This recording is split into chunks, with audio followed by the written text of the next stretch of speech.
Hello everyone. So I was walking out of class and I saw an empty classroom, so I decided to do what any rational person would do, and I came in here and decided that I'm going to make a lecture video. I have an expo marker on hand, so it kind of worked out perfectly.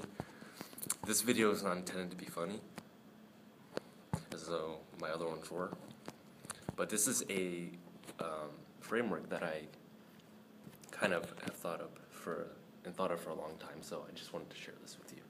Get here. So hello everyone. No, I'm just kidding. And if the video shuts off just spontaneously, it's because somebody walked in the door. Okay. So the framework that I've thought of, that I've, it's kind of a model. I call it the three circle framework. And it is a three-circle framework because that's exactly what it is. So, it's three circles, just like this, like a big target. Now, in the middle is what I would put the ideal. Now, ideal, obviously, is like the utopian, what the perfect solution would be. Now, in America, the ideology, the American dream, is based on meritocracy. Meritocracy, which claims that if you work hard enough, based on merit, if you work hard enough, then you can achieve whatever you want and you can move up in class. But as research shows, it's very difficult to move from lower class to upper class. It's very rare, and sometimes, no matter how much people don't want to believe it, no matter how hard you work, sometimes you're not going to move. Now, the ideal is what would be the perfect solution to a social issue. For example, with war, generally, maybe not everyone, but generally we'd say no war is the ideal, okay? Now, whether or not that's actually possible, is debatable, but that's an example of what the ideal would be. Now, the second ring is what I call the real. The real is the approach that I would argue we should be taking towards social issues, because it's kind of grounded. It's more reality-based and not it applies more than what the ideal would.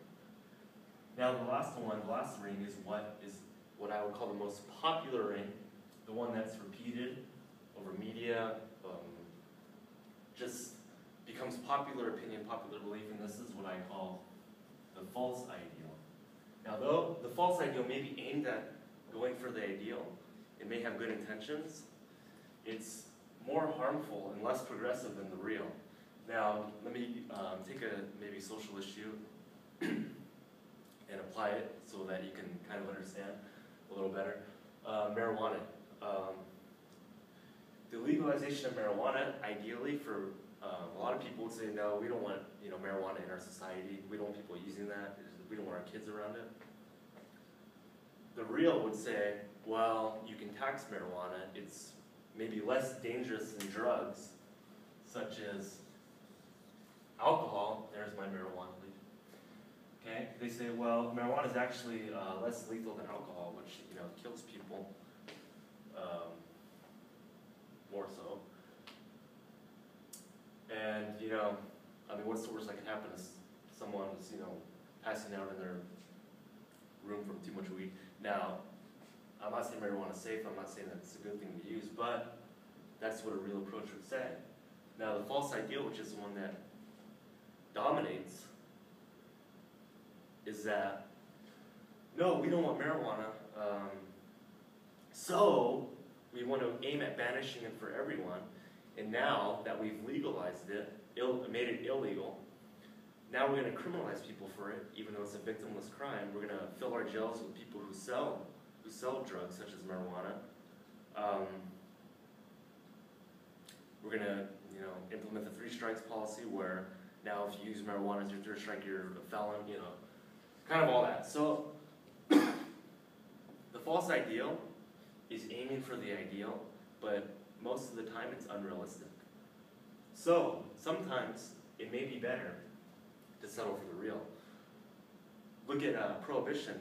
Prohibition, alcohol, it was aimed at the false ideal. We said alcohol is dangerous, which it is. It's destructive. It's a depressant. But anyways, we said we want to banish it for everybody because it's not safe, which was, a noble thought. But what ended up happening was a bunch of organizations, a bunch of underground gangs formed, and we're selling, like Al Capone, we're selling alcohol illegally. Now they're going to prison for something that's now legal.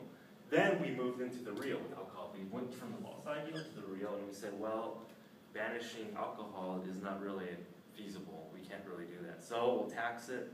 We'll hope that people drink it in moderation, and we'll kind of settle. And that's what they did. And that has, although people aren't exactly responsible with alcohol a lot of the time, it's still more beneficial, I would argue, than the false ideal of just banning it. Now, some issues aren't as simple as putting it in any of these three realms. For example, abortion or homosexuality. Those issues can sometimes be can be argued against using religious background. So you may use religion to defend your stance against those issues. Now those issues, because of their religious basing, because now it's an issue of morals, can't really be applied because everyone's ideal is different.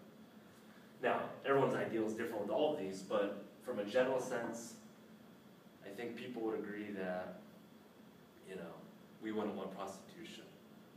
Okay, when prostitution, there's another one. So, false ideal, we would say, we don't want prostitution, we want to aim for the ideal, women shouldn't be selling their body, men too, but mostly women shouldn't be selling their bodies. It leads to female degradation. Now the real says, well, again, this is a victimless crime, and a woman's body is her right. Also, it might reduce human trafficking, since now men don't have to illegally find human traffickers who are smuggling women in, even in the United States. So, you have to consider what's real and what's ideal. Now, again, this is a very simple model, and it's really just generalizing, because in reality, everything does fall on a spectrum. Everything falls on a spectrum. We have extremes both ways. We have people who maybe marijuana becomes legal and they try it one time, pass out and never use it again. Then we have over here where this person's stoned maybe 90% of their life and they're driving high. Okay, but we settle for the middle, the median. That's what it's there for. And again, settling, sometimes it's better to settle in a society that's not perfect, that's never going to be perfect. It might be beneficial to more people. So that's basically it. I just wanted to provide maybe a new perspective on how to look at certain social issues. I'm not saying that I'm right on any of these. I am. No, I'm just kidding. But it's just something to maybe consider. I only have this classroom for probably as long as I want, but that's all I have.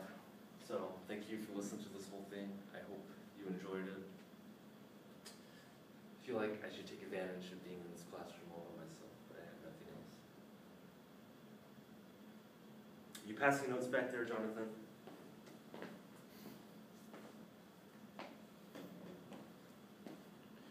Mr. Bradley is the best teacher in the world. Don't pass notes, Jonathan.